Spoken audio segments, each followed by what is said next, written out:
The story goes something like this. Sometime in the mid-1950s, the Cooper family of Texas bought an old house and moved into it. On their first night in the house, the father took a photograph of the family to commemorate the event. Posed at the dining room table were Mr. Cooper's wife, their 2 young sons, and his mother. Days passed and the father took the film to have the pictures developed. 1 week later, Mr. Cooper retrieved the small packet of snapshots and returned home with them.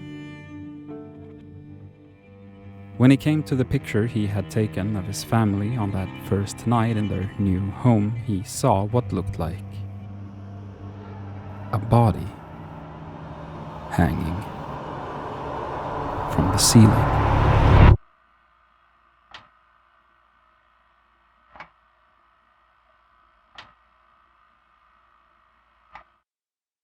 If you've spent any time online looking at spooky images, you're probably familiar with the likes of Jeff the Killer, Smile Dog, Mr. Slendyman, from Minecraft, The Rake, Does Kuno know what a rake is? Russian Sleep Experiment Boys, Benjamin Brown. All my fellas!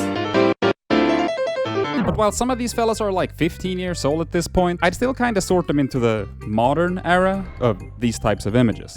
But before this era of spooky images, so now we're talking like early and even pre-YouTube era, the internet as a whole, and therefore the spooky contents within it, was a bit different. I'm talking stuff like 2001's Ted the Caver, which reads sort of like an H.P. Lovecraft story if the main character had a very slightly different form of autism. Something awful user Goon Schmorky, not making that name up by the way, creating Zalgo text in 2004. The 2003 Flash game The Maze by Jeremy Winterrowds, who, after giving a whole generation of kids PTSD, now apparently works as a DJ in California.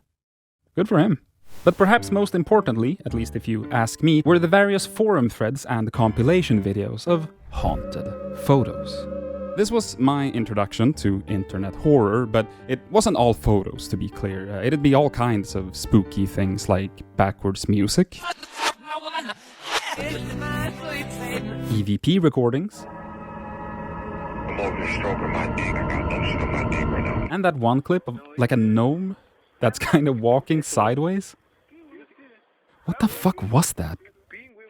But among all of these various videos and images circulating online around that time, there is one that I would argue have stood the test of time a little bit better than many others, which is in part due to the fact that no one has quite been able to figure out where it's from or how it was made.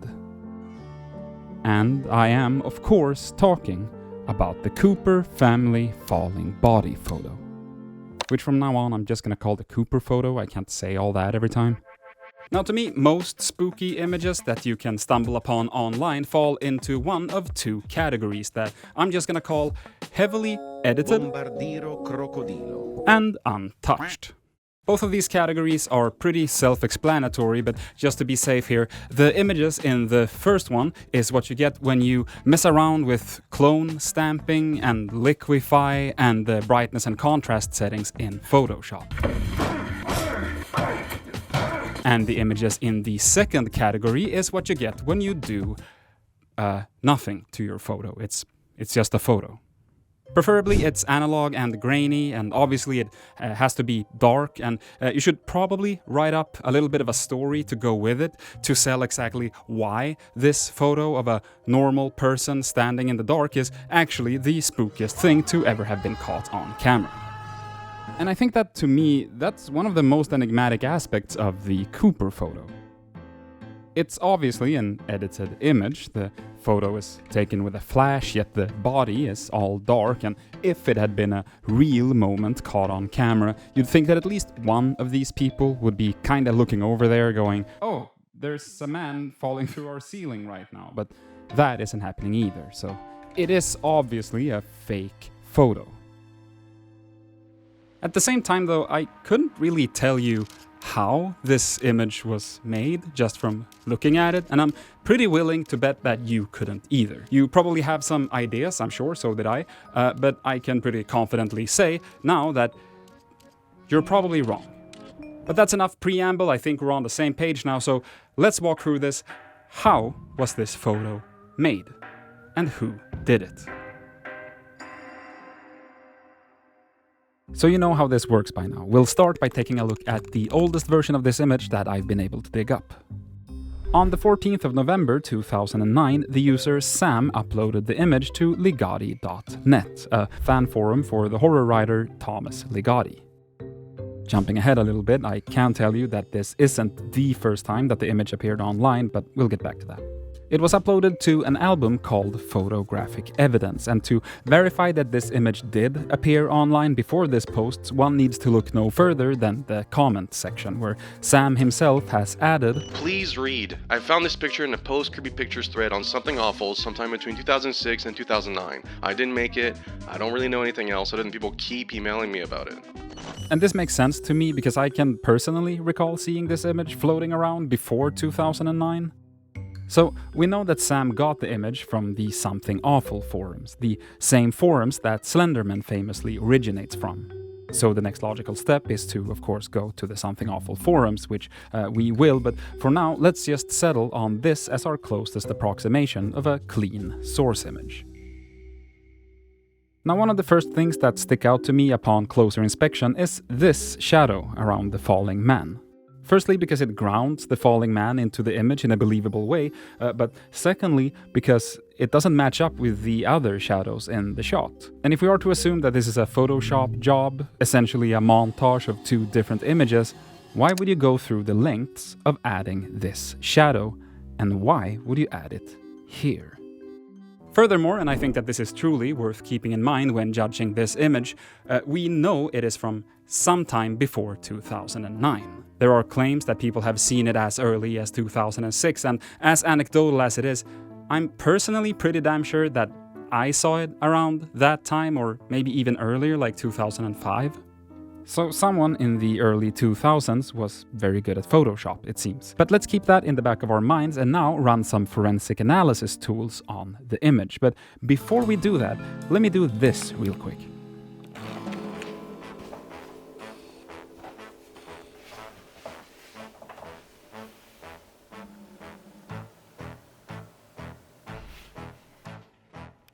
1950s living room family photo.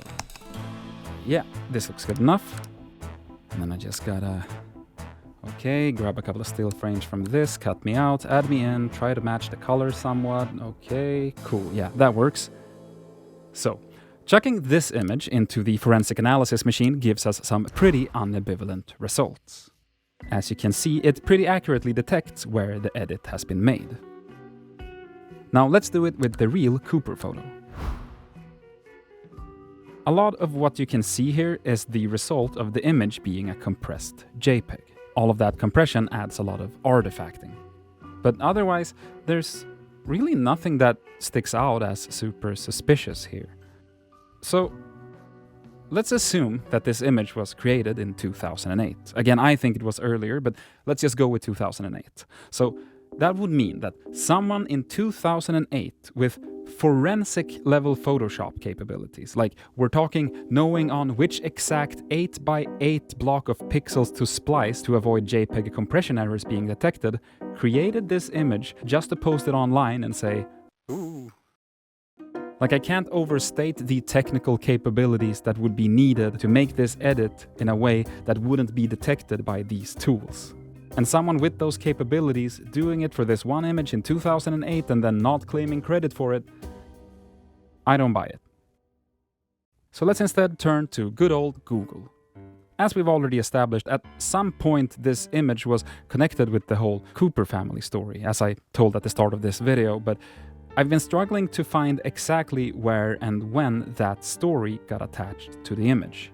There are a lot of Reddit threads and forum comments and blog posts about this image, and a lot of people making a lot of statements, very confidently claiming things like that this image was in fact verified by Kodak as legitimate, which as far as I can tell is not true, and if I had to guess, they're conflating it with the Solway Firth spaceman, because I do believe that Kodak did go in and kind of verify that one, among various other more or less outlandish claims, all, of course, without sources.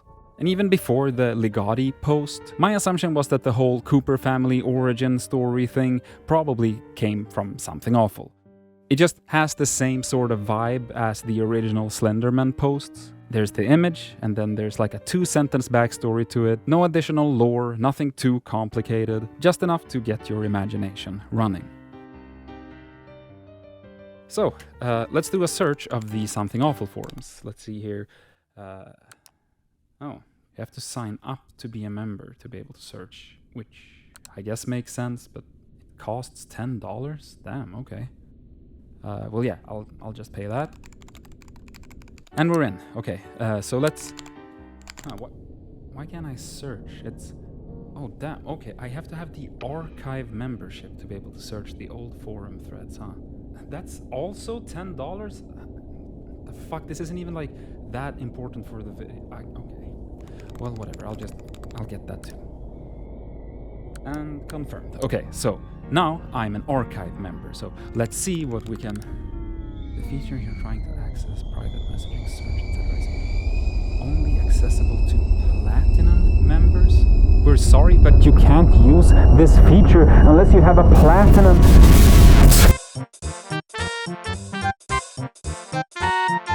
So, 30 well-spent dollars later, and I can now finally search the Something Awful forum archives. And, well, the search feature isn't great. The only thing I really managed to dig up from here was this post from 2015, where someone posted the image along with the story, and someone else replied saying that they've seen this image floating around for a good while before that, but that the Cooper family story has, quote, only very recently started being attached to it. So for now, we can't be sure of exactly when and where the whole Cooper family backstory came about and got attached to the photo, but what we do know is that it hasn't always been there, which means that, as most of you have probably guessed and would expect, it is very likely a hoax. But I am not the first person to have discovered this. I guess I should do introduction first. How about that? Yeah, tell us for context who you are, what you do, why. So I am Eduardo Valdesevia. I go by Valdevia online, and I just do a lot of Photoshop, scary images that look and feel real for like a few seconds to really freak you out. That's kind of my deal. So I'm really like partial to this sort of story. I started learning Photoshop like at 12 or 13 on my mom's computer, and it was the era of creepypasta. So you saw weird images online, uncredited, unsourced, with like really badly written stories attached to them. Yeah. And it was the coolest shit ever. Oh yeah. How old are you? Can I ask that? I'm 28 now. You're 28? Yeah. Okay, so we're around the same age, or I'd like to think that we are at least. So you're online around the time of all these classic creepypastas and spooky images and stuff. And bit of a leading question here. I assume that you at some point stumble upon this one image of a inconspicuous family gathering in a kitchen in what looks like the 1950s, except there's a body or some sort of entity, something sort of entering on frame left. Yeah, I definitely came across it many times, I would say. It's a classic. Like, it was always there. The story was always attached to it. It's like slightly clumsy story of they took a picture and they didn't realize until they developed it. Really classic, like, ghost photo type thing. I guess I should make it clear here that you did reach out to me on Twitter like a year ago at this point. Yeah. So you were the one who like led me on to the fact that there in the first place even is like sort of a mystery surrounding this image. And when you reached out to me, you had already done a fair bit of research into this and found some pretty interesting things. So this is where we truly get into it. Yeah. Walk me through what you found and how you found it and kind of like your process there, because I'm really curious. As far as I remember, this was some time ago, but I saw a friend on Twitter posting this image, and it was just like a comment like, What a legendary image. Like, we've all seen this image when we were kids. I wonder where it comes from. So I started wondering, and I did a reverse search. I found the story that went attached to it. But to me, the first thing that strikes me to that photo is that there's an obvious intentionality to it. And the second thing that struck me about it is that when I started looking through forums, I saw a bunch of people claiming with like absolute certainty in their minds that they knew exactly how this was made. So many. And as someone who has done a fair bit of Photoshop, they were all so wrong. It's insane because I have never encountered so much obviously incorrect information as I have while researching this specific. Like to this day, there are like Reddit threads from like a few months ago where people are saying things that are just like, no, like this isn't, you're just saying something now. And I think it's the reason is nobody's like stopping to actually consider this image as a piece of art, right? Rather than a creepy photo they found online. And that's kind of sad because it is a piece of art. It is really well made. It is really creepy. It definitely has an effect that is kind of lasted throughout culture. Like this image has been around forever, pretty much through my life, right? And you know. So Valdivia continued further down the rabbit hole, and from here on out in this video, I want it to be known that all of the research being presented here is a combination of Valdivia's and my own. This video would not have happened without him, and I want to be clear on that. Okay, but so. After scouring through various blog posts and forum threads, our research eventually led to Metabunk. Metabunk.org is dedicated to the art and pastime of honest, polite, scientific investigating of unusual claims. It is primarily a discussion forum. However, the focus is on providing concise, useful resources and attempting to avoid repetitive debate and arguments. Basically, this is the exact type of place that I'd have a field day with something like the Cooper story. Their whole shtick is debunking spooky images and stories, and just as I expected, by heading over to their forums and into the subforum Ghosts, Monsters, and the Paranormal, we have the thread discussing the image. So let me give you a summarized rundown of this thread. The OP goes by the username Mick West and begins by presenting the image along with the story, as well as pointing to the Legati version as the currently known oldest version of the image. Please note that the first post in the thread has been edited over the years to add whatever information they uncovered over time, so this Legati link wasn't there originally, but don't you worry your pretty little head about these details. I'm just trying to make this story a bit less convoluted for you. You're welcome. The thread kicks off with the user Deirdre, suggesting that the falling body is in fact a spliced-in photo of a ballerina dancer. Now, from our own analysis of the image, as you know, I don't really buy this theory, but I do see the resemblance and how one could think that. The thread continues, and user Greg MC suggests that it might be two physical images pasted together and re-photographed. And I do think that this is a better theory than Photoshop, but it's also very hard to do that in a way where the seam isn't visible. Another couple of posts down, the user TrailSpotter posts a theory that I think some of you have been screaming at your screen for quite some time now. It looks like a double exposure trick that I first time tried myself at school in the early days. Damn it! It looks like a double exposure trick that I first time tried myself at school in the early 1970s. It was done usually by printing two different negatives on the same positive photographic paper, or accidentally by taking two different photos on the same negative piece of film. That's just gonna have to do it. Please tell me this was recording. It was! Now, this is a theory, and a pretty good one at that, that I've seen floated around quite a few times during my research. Double exposure would explain the lack of signs of digital manipulation. Perhaps it could even explain the strange shadow we talked about before on the side of the falling man. But let's keep going a bit further down in the thread, and don't worry, we will address the whole double exposure thing soon enough. But for now, let's move on.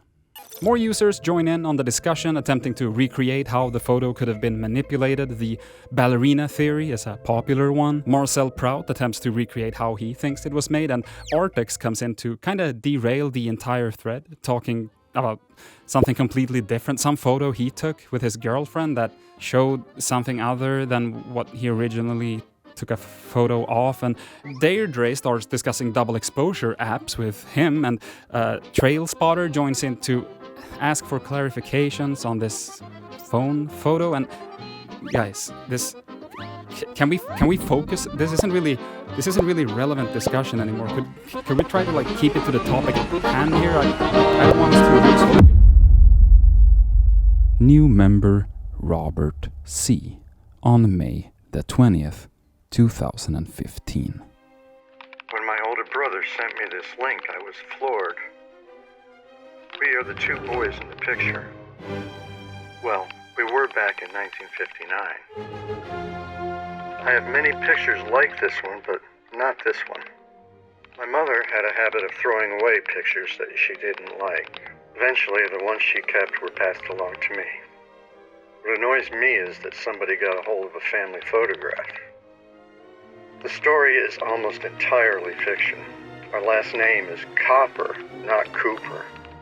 Does anybody know who did this? This bombshell of a comment obviously garnered some attention in the thread, and the instinctual reaction for many of the users was to understandably question the legitimacy of this claim.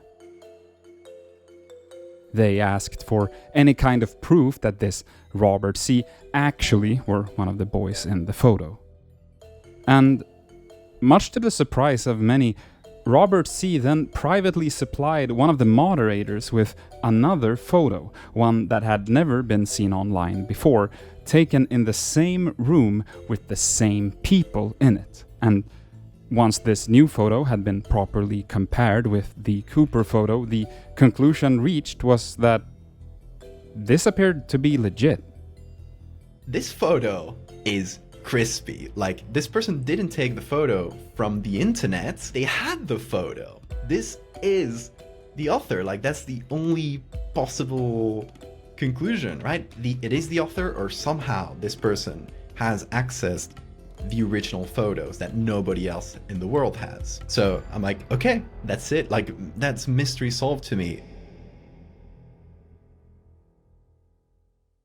So, like I said, Robert did clarify that the Cooper story that has been attached to the image is fictional.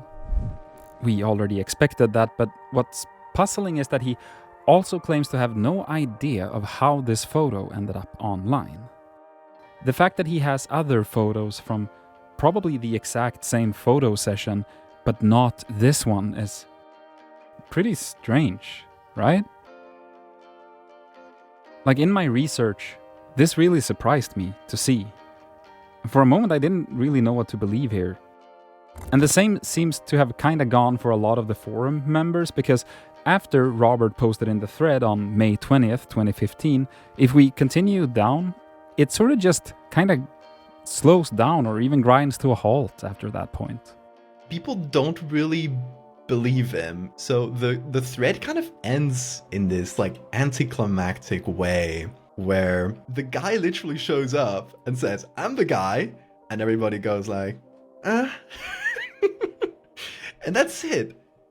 That is until the 11th of March 2018, almost 3 full years later, when a user named Kasparovich leaves this comment.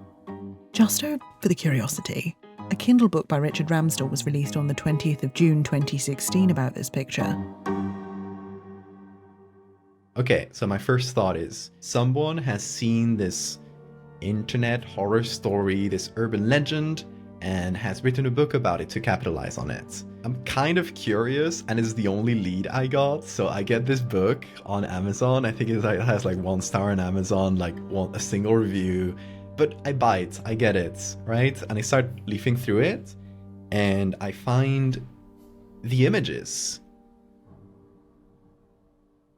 Okay, so this book was published by one Richard G. Ramsdell. Put this here. Ooh, that's gonna fall over. Ooh. But it was apparently written by Richard B. Cooper of the Cooper family. That's this kid.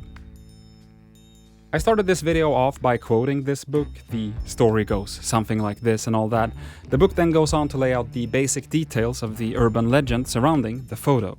And it then goes into quite the tale about how Mr. Cooper discovers the photo of himself online along with the hoax story.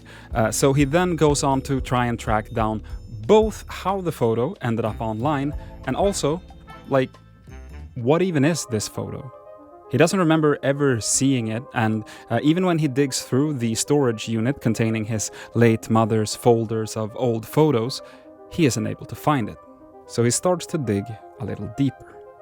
Now, early on in the book, there is the following passage, which touches on some of the stuff that I promised that we'd get back to. So, investigators on the internet have gone to great and sometimes convoluted measures to explain how the Cooper family falling body photo was created. Those who have suggested it was made using double exposure are undereducated about the medium. The only way to achieve this with a 1950s consumer camera was to run the film through twice, an extremely difficult task requiring perfect alignment. But even if someone had managed it, the photo itself proves it isn't a double exposure.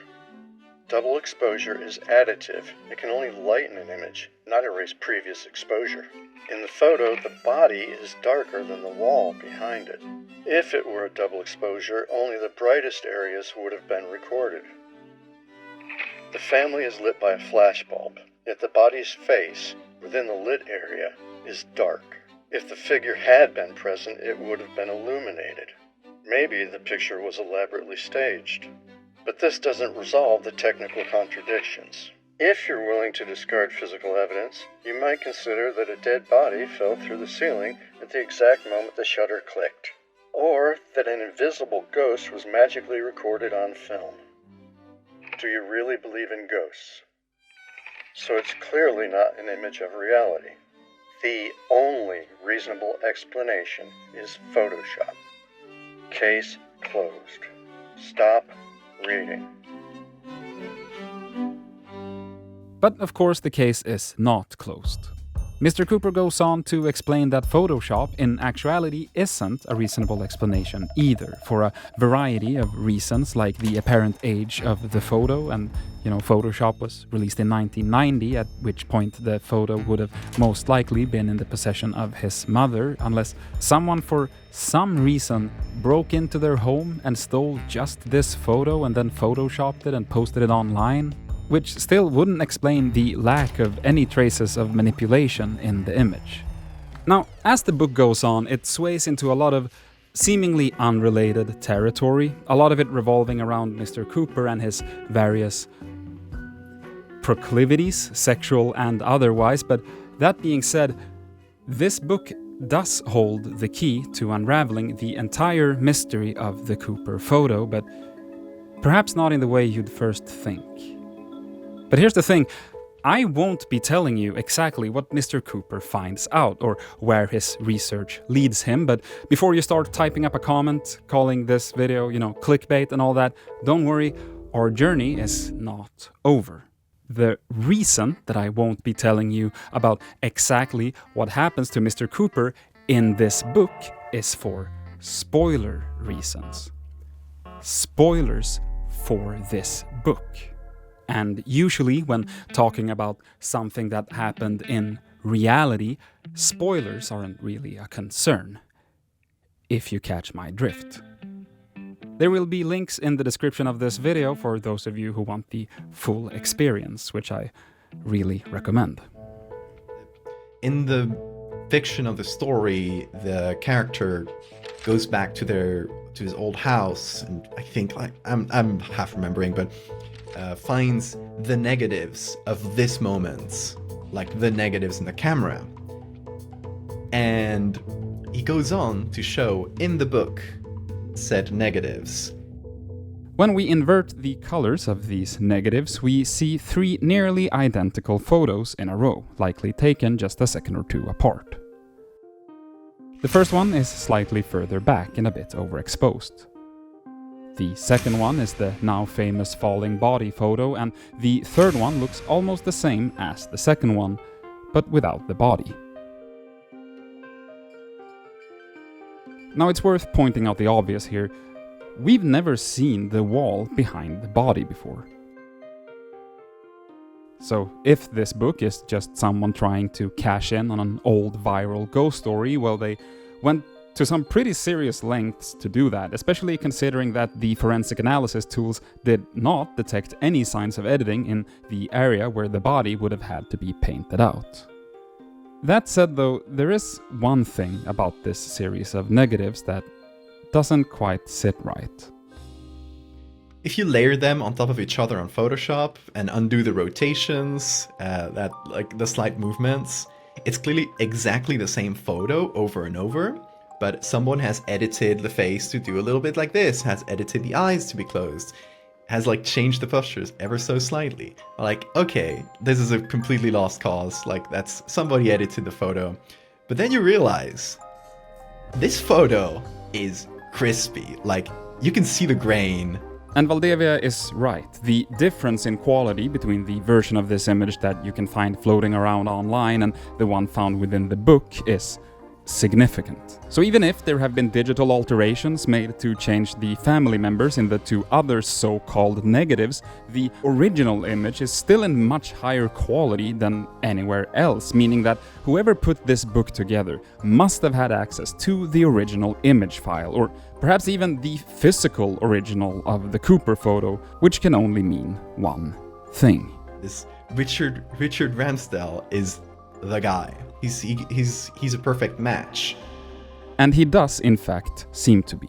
Because, yes, some aspects of the story are still pretty unclear, even if we ignore the contents of the book. The aforementioned digital alterations to the negatives, the flip-flopping between the family surname being either Cooper or Copper, the Richard Robert Benny confusion, and various other stuff that I haven't even mentioned for the purposes of trying to keep this video at least somewhat coherent, but it still stands that at this moment, both me and Valdivia are pretty convinced that we have our man, Richard G.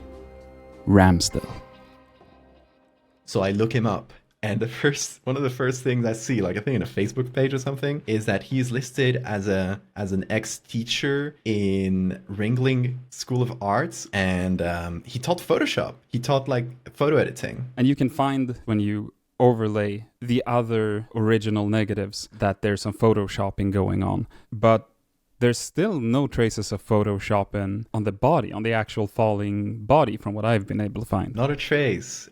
This person clearly knows Photoshop, but like the only answer at this point is that this is analog without digital combining, and I still don't know how it is made at this point. And that's the farthest that anyone else has gone. So I'm like, I wonder if anybody's like emailed him about that. And so, I did. I typed out an email explaining who I am, that I'm trying to get to the bottom of both this book and this photo, and I asked if Richard Ramsdell would be open to speaking with me, and I sent it on its way. While waiting for a reply, me and Valdivia started theorizing on how we think he could have pulled this image off. Together we formed a pretty solid theory, mostly thanks to Valdivia's extensive knowledge of photo editing history, but then we were interrupted by what might be the best opening line of an email that I have ever received. Okay, here we go. So, Jeff, here's some info. It seems that the how it was done part is primary to your video. I would like to first tell you why it was done. In December of 1980, a few days after the killing of John Lennon, I had a dream. And that's just, dude, that's so fucking good. I couldn't imagine a better hook to make me read the rest of an email. And not long after that, I'm like a little bit nervous. There we go, it just hit 8 now. And I'm like, do I call him? Will he call me? How do I record? Hello? Hey, Jeff. Hey, Richard. How are you doing? I'm doing fine. How about you? It's nighttime there. How about we start with you just introducing yourself, who you are and what you do? I don't know what I would say that isn't just very brief. Like, hi, I'm Richard Ramsdell, and I sometimes make artwork. At a very basic level, just about everything that I do has a photographic element to it. Whether I have collected photographs or downloaded images from older artwork, paintings, and that kind of thing. Under the umbrella of postmodernism, you have appropriation, which is taking sound, images, text, whatever, from another source and using it as a starting point, possibly, to alter what that appropriated piece of culture already has inherent to it. It's interesting that you talk about how you sort of take a piece of existing media and then you change sort of the meaning of what that piece originally was, and it becomes something else. And there's something quite fascinating by the fact that the reason that you and I are talking here today is in fact because of something that you have once created, has been sort of appropriated by someone or multiple other people, and then it has turned into something that might not have been the original intention. Is that a connection that you've been spending any time thinking about? Absolutely. Yeah. When I first saw the piece, at first I was like, what is this all about? And then it's like, this is pretty cool. It's gone out there in the world and it's gotten a new life, and somebody made up a story. So I thought, okay. Very cool. So when it comes to this specific photo, let's begin back before it was ever online. Okay. So to the Cooper falling body photo, I created it in 1981, the spring of 1981. The atmosphere, this is the early 80s. So here, what we were going through, Ronald Reagan had just been elected. And there was a lot of worry from a lot of people who were not supporters of Reagan that he was a bit of he was the darling of the religious right. And, anti-abortion and anti-mental health care and pro-military and all this other stuff. And so we and the world, I think, were a little worried about conflict with Russia. Good thing that all of that has changed today. Yeah, completely all gone now, and we're doing well. We have other types of presidents now that the religious right, they're not big fans. And Yeah. Little known fact, but the very first Make America Great Again was Ronald Reagan. That was his promise. We will make America great again. Did he have that literal saying? Yes. He did. The price of even a small home could be $200,000. If we're going to stop inflation, we must do it now. Not with bigger government. It takes better government. That's why I'm running for president. Let's make America great again. Ronald Reagan for president. So, there was this unease in the country and everywhere. You'll remember that's kind of the time when punk really started up. There were riots in London and the youth were being completely forgotten. In Poland, the whole Labour Party riots and protests were going on. So it was a very tense time. Christmas vacation, I go back home from graduate school. That night I'm on the train, John Lennon gets killed. And on that break, that Christmas break, I have this dream. The song Hell is for Children by Pat Benatar was playing in my dream.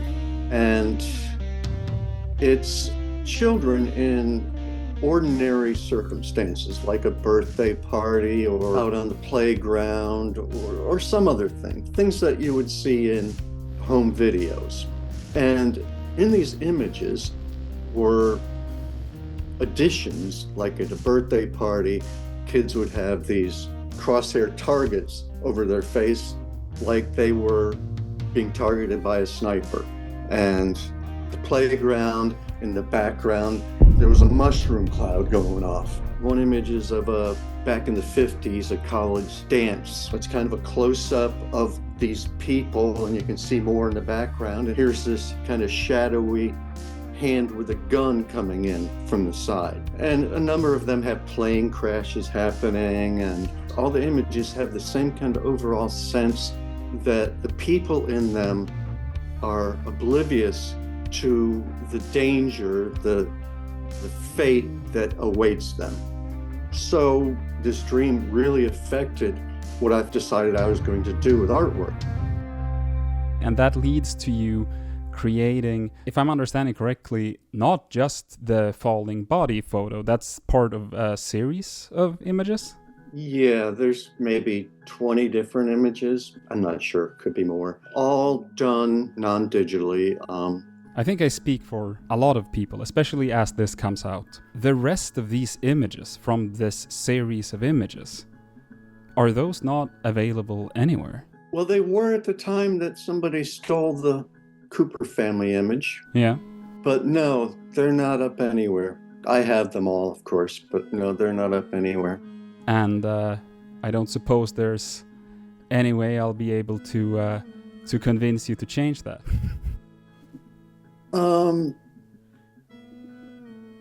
You know, they're 40-something years old. And, you know, I think I could send you a couple of them.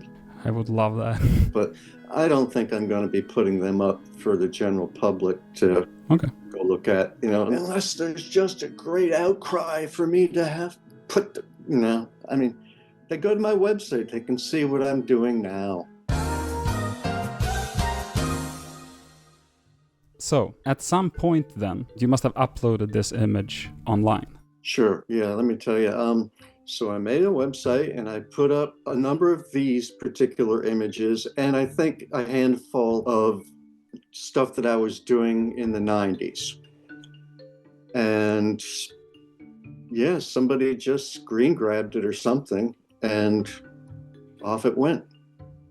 I'm just amazed at the stories that people came up with and the debunking that they tried to do and you know, oh, this is how he did it. This is how he did it. And it's like, you guys are so funny. You have no idea how I did it. Well, in that case, let's get into it. If you agree to do this, I'd like to break down exactly how you achieved it. Oh my God, no way. Yep. That's the original. That's the original. Holy shit. So, where did you get that? It's my family. It is? Yes. Is it actually you sitting there as well? Yes. Oh my God. I'm the younger one. Oh. You know, I tried to tell people all of this. They didn't believe any of it. Yeah, you wrote a whole book and they didn't even listen. So Richard is the kid in the original photo. Richard did create the Cooper family photo. Richard did write the book, but Richard isn't Richard Cooper. And I know that all of this can be a little bit confusing, so before we get to the big reveal of how he created the Cooper photo, I'd like to present you with a complete timeline of events based on the 3-hour-long conversation I had with Richard, as well as the multiple emails we've shared since. Here we go. In 1957, Richard is born in Gloversfield, New York.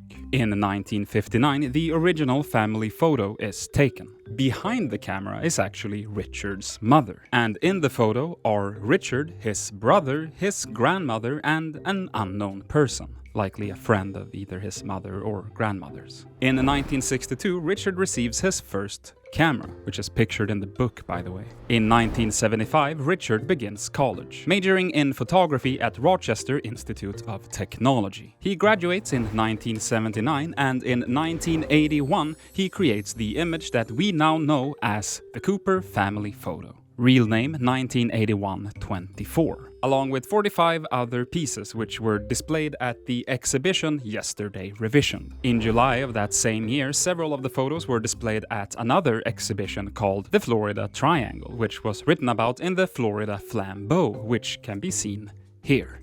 At some point between 2002 and 2004, Richard uploads several photos to his portfolio on his newly started website, including 1981-24. At some point between 2003 and 2007, someone downloads the image from Richard's website, after which it gets reposted, and somewhere along the line, possibly on Something Awful, the story gets attached to it. In May of 2015, Richard stumbles upon the image online and he posts in the Metabunk thread. In June of 2015, Richard starts writing a book to tell the real story about the Cooper photo. 1 year later, on June 2016, he releases the book under his real name. And I do want to note that earlier in the video I said that he had Richard Cooper as the author name and himself as the publisher. I have since been informed by Richard that I got that wrong. He just released it under his real name, but the main character is obviously the Cooper character, but that's a little correction I wanted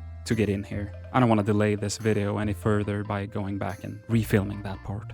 In March of 2020, Richard returns to the thread and drops the act. Basically, he fesses up to being the one that posted in the thread in character back in 2015. And I'd like to also note here that while Valdevia was doing his initial research, this post wasn't actually there. So while this can now be read by anyone if you know where to look, it wasn't always there. And like always, these videos are about the journey to get to the answer, and I hope to shine a light on Richard in this case. But I mean, for anyone that likes to do the thing where you comment, "Real answer at this timestamp. His name is Richard Cooper. There, I've saved you now." This is the timestamp that you can put in your comment. Here's a screenshot for reference, and I truly hope that I never end up next to you in a movie theater. At some point in 2024, or possibly 2023, Valdevia reaches out to me and we begin talking about this topic. In May of 2025, I reach out to Richard about making a video about him and this image. And on March 23rd of 2025, Richard releases a new and improved version of the book, which you can pick up now, and you should. And so, that is the full history of the image, and here is how it was made. How do you want to approach it? Do you want to flat out tell me? Well, first of all, I'd like you to guess. I don't know if you want to include this in your documentary, but I would like to hear you guess. Okay. Here's how I think you did it. You got a hold of an old photograph of a family sitting in a...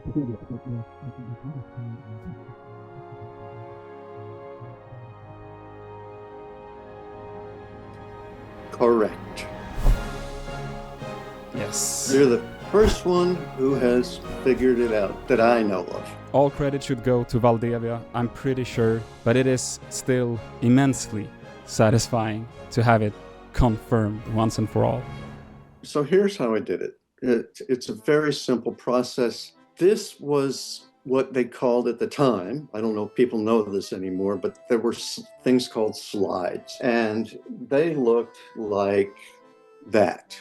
So I used his family photograph from 1959. I projected it onto a large blank screen. I set up a camera with a self-timer. I put the slide in upside down so that I, in my white outfit, could pose in front of it, and the image would be projected also onto my white outfit as I imagined myself hanging upside down.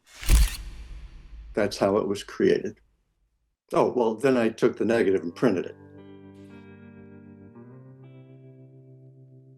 As established previously, me and Valdevia talked at length about how we thought Richard had gone about creating the image, but we also talked at length about why we thought he might have created it and why we thought he ended up writing the book. Based on what little information we had available at the time, we theorized on what sort of person or what sort of artist Richard might be. I tried to imagine myself in Richard's situation, creating something with intention and thought, and then putting that out into the world, only to find out years later that this thing you created has taken on this life of its own, completely disconnected from you, and you didn't even know. I feel like just like putting myself in a situation like that, and it has happened to me to some extent, but never to this one, where like people will take an image you've made and they will share it online with a different context, or they will pretend it's real.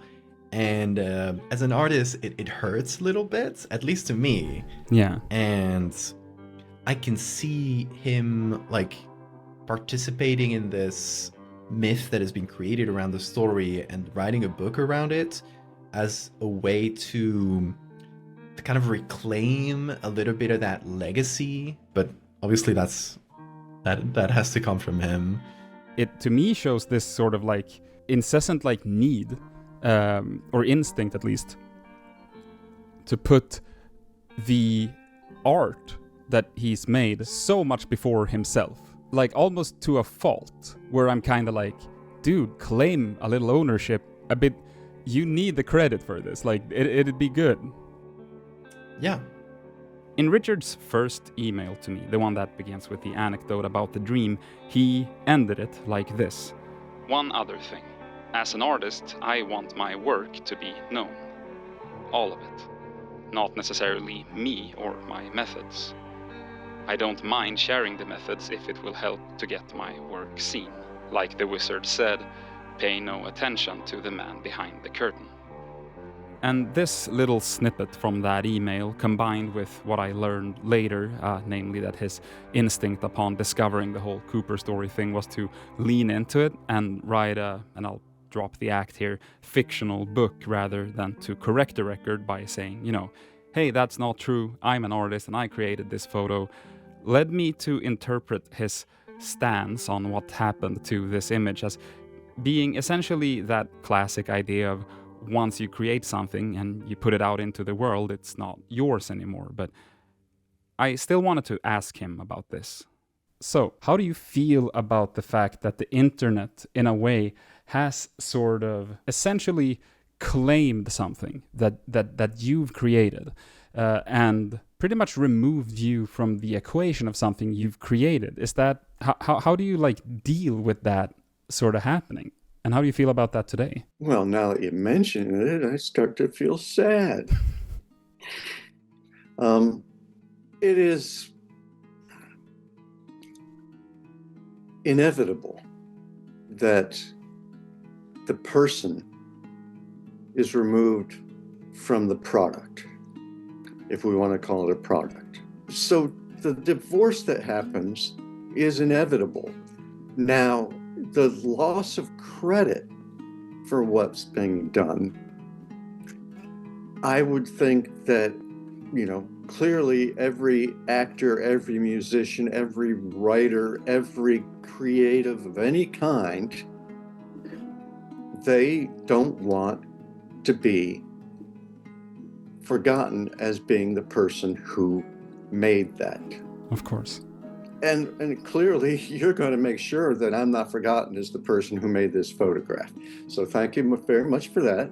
But being, a visual artist who has spent many, many years in the pursuit of getting the artwork seen, rejection is an everyday occurrence. So I spend a lot of time getting a rejection and saying, okay, I got a day or two to sit back and do nothing after this, and then I got to get back to it. I've moved on. I've done hundreds, literally 600-700 images since making this one Cooper family Folly body thing. And clearly it's not up to me to decide what my magnum opus is, as it's not for any other artist, creative, writer, whoever. It's not up to me to judge that. It is one of the first images that I would consider important to my body of work. So yeah, my work has gotten out, but it's, I don't know. Yes, my work has gotten out. I would like more of it to get out. From the outside looking in, as an observer, I had conflated two very different concepts.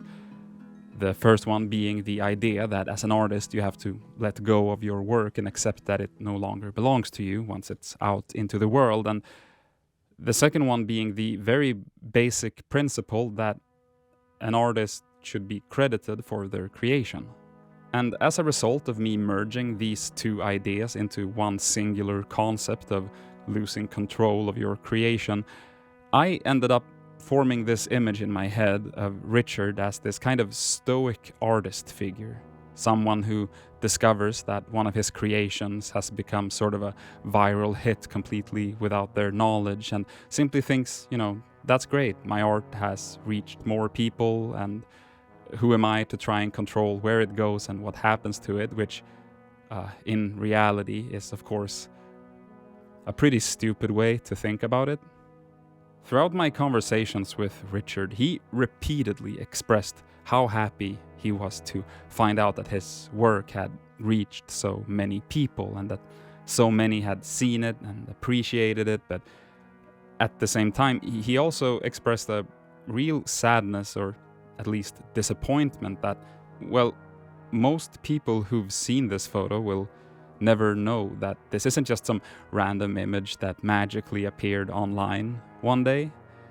It's something that he created intentionally with the express purpose of making someone else feel something. And it is true that art can, and if you're lucky, will take on a life of its own once it's released into the world, but that doesn't mean that your name scribbled in the corner should be erased, but still, that's pretty much exactly what happened to Richard.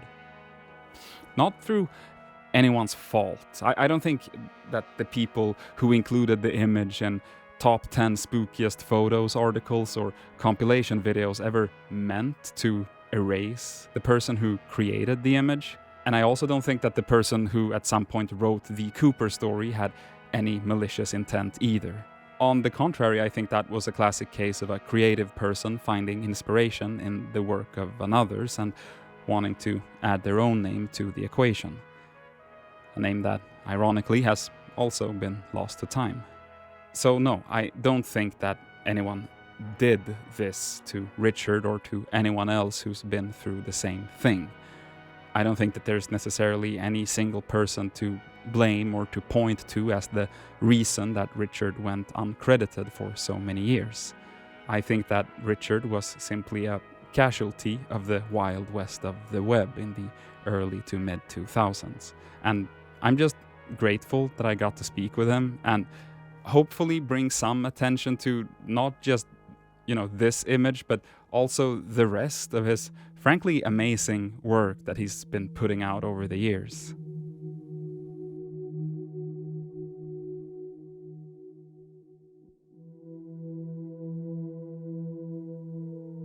I kind of want to, and we're going to end things off here, and I want to say, and I haven't written anything down, but just, I hope in some way that you can comprehend, I guess, like the impact and I think like cultural importance of the Cooper family photo, quote unquote, even without the attached Cooper family story. And like very anecdotally here, I had not heard the story until I started writing the beginning of the script for this video. Like I had never encountered that story.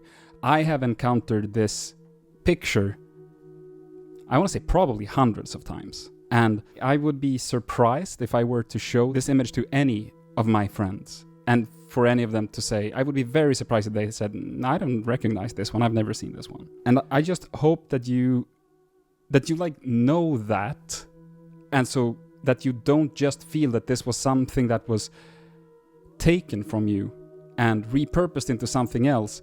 And while I do personally think that it's a travesty that you somewhere along the line got lost from the context of this image, I still hope that you get that it is the image itself that plays like the main, that's the protagonist of the story here. I know I'm repeating myself, but I just hope that you like can reconcile with that and like take that in somehow, I don't mind you repeating that. Keep repeating it. I want to hear it again and again.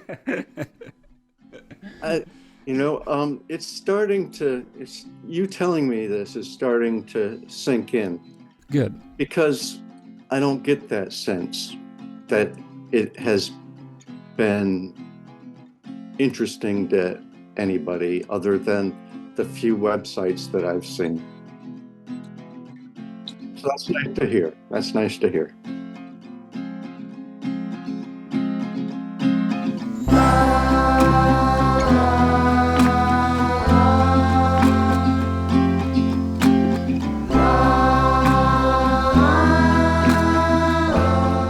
Over the months that it's taken me to make this video, me and Richard have stayed in pretty close contact over email. And one day, a few weeks ago, I went to put some friendly pressure one last time on Richard to make some of his older work available online somewhere, and to my absolute delight, I learned that Richard was already one step ahead of me. And so, I am so happy to let you know that right now you can go to Richard's website, that's studioramsdale.com, to see not only 1981-24, aka the Cooper photo, and not only a bunch of previously unreleased photos from that same series that are fucking amazing, but also a bunch of his other work. And just if you are in a position to pick up an original artwork, please reach out to Richard through the website. But also, if that's more in your budget, I'm pretty sure he's added prints now, and he's sent me some mock-ups for t-shirts that I kinda had some input on. Oh, and then there's these original 1981-24 prints that you can buy from him, which is like, what an insane piece of internet history that'd be to own. And yeah, check it out, and maybe dig around the site a little bit. You might find something you didn't expect if you dig deep enough, I don't know. And I also want to state one more time that Richard is an active artist, constantly creating and publishing new work, and multiple times throughout our conversations he expressed to me that while he is proud of his older work, it's the newer stuff that he really wants people to see. And I can relate to that, and it'd make me so happy if I could just bring some new eyes over there. So for the final time, please go there and check out his stuff and show Richard some much deserved support. That'd be very cool of you. I want to thank Richard for being so open with me and letting me talk to him for this video and helping me out with my multiple late night emails with fact-checking and voiceover recording requests. And I also want to thank Valdevia, who has a Patreon page where he sends out his artwork on these like Polaroids every few months, which are hella cool. And also everyone who lent their voice for this video. All the links should be down in the description. And on the screen right now you can see my patrons, without which there would be no videos such as the one that you just watched on my channel. These take a long time to produce, and the algorithm isn't always happy about my inconsistent uploads and variety of topics. So if you want to help me make more of this type of video or any of the other types of videos that I do, and just if you want to keep this channel afloat for a little while longer, please consider joining for a couple of dollars a month. That'd be super cool. Now, in real life, I'm gonna move cross country, so keep an eye on my other channels, that's Extra Jeff and JVSCP. Might have some uploads there while I get my life back together, and then hopefully I'll see ya in the next one on this channel. Okay, bye bye.